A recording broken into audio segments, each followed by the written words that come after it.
त्यांचे ते उपचार करतात. तर आपल्या आरोग्याविषयी मार्गदर्शन करण्यासाठी मी त्यांना समोर विनंती करते की त्यांनी येऊन आपल्या माता पालकांना थोडंसं मार्गदर्शन करावं.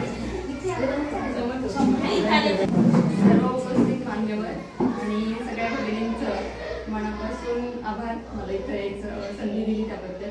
आणि सर्वात महत्त्वाचं सांगायचं तर सगळ्यांना जागतिक महिला दिनाच्या हार्दिक शुभेच्छा. जसं स्त्रीचं आहे की सगळ्या जबाबदाऱ्या पेलता आपण आपल्या स्वतःकडे लक्ष द्यायला विसरतो, आपल्या आरोग्याकडे. स्त्रीचं आयुष्य म्हणजे चंदनासारखं झिजायचं आणि गंध होऊन उरायचं. म्हणजे आपण सगळ्या जबाबदाऱ्या पेलतो, मुलांना संस्कार सगळ्या गोष्टी देणे, त्यातून उरतो फक्त गंध. त्यानंतर यात आपल्या आरोग्याकडे आपण लक्ष देत नाही, मुलांचं दिवसभराचं घरातल्यांची जबाबदारी. त्यात सर्वात महत्त्वाचं राहतं ते आरोग्य. यामध्ये 2 प्रकार येतात, मानसिक स्वास्थ्य आणि शारीरिक स्वास्थ्य. आता सध्याच्या काळात विचार केला तर शारीरिक स्वास्थ्यासाठी बऱ्याच महिला मी दवाखान्यात बघते तर न जेवता आलेल्या असतात. सकाळपासून कंटिन्यू काम करणे, स्वतःच्या आरोग्याकडे लक्ष दिलं जात नाही, खाणं नाही, दुपारच्या वेळेस जेवण किंवा तेही अगदी उशिरा. तर सर्वात महत्त्वाचं आहे सकाळचं जेवण हे म्हणतात राजासारखं असावं. नाश्ता हा राजासारखा असावा. त्यामुळे सकाळी तुम्ही एकदा पोटभर जेवलं की दिवसभराची तुमची शारीरिक जी श्रम करताय ती नुकसान आहे जे होते, ऊर्जा जाते ती भरून निघते. यामध्ये आता जसं बऱ्याच स्त्रियांना आठवड्याला आपण आणतोय बाजार जो आहे, आठवडे बाजार भरून ठेवायची सवय आहे. तर सर्वात महत्त्वाचं फ्रीजमध्ये वस्तू पदार्थ भरून ठेवणं कमी करा. 2 दिवस लागेल, 3 दिवस. आपण खेड्यात आहोत, आपल्याला भाजीपाला रोज उपलब्ध आहे मुबलक प्रमाणात.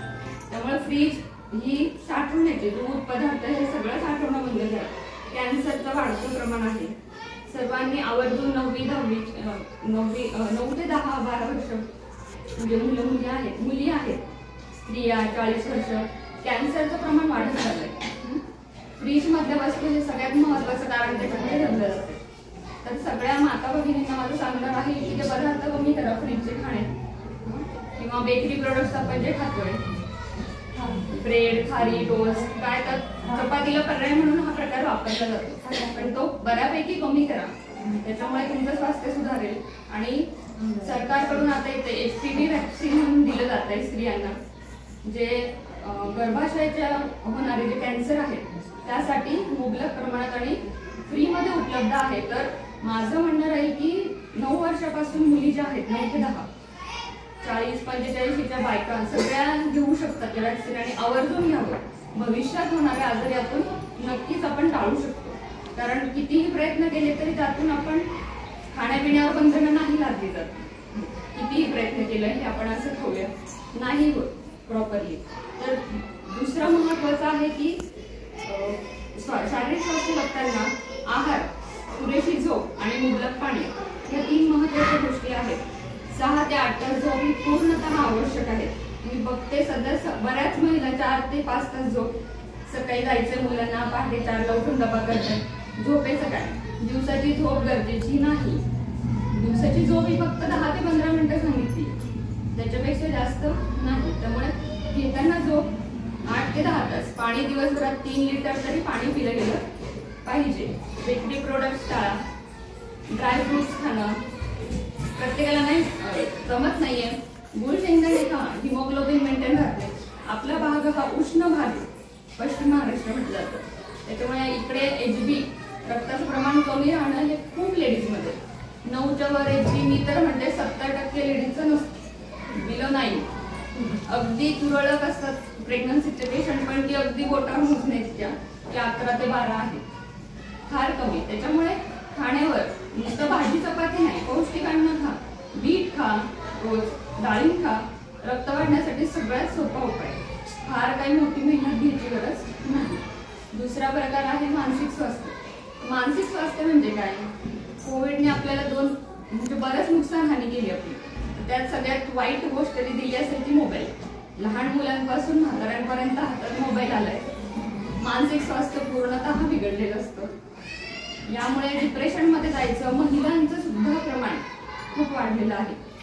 मुलं आहेत तासनतास मोबाईल बघतात. माझा मुलगा मोबाईल बघितल्याशिवाय जेवत नाही.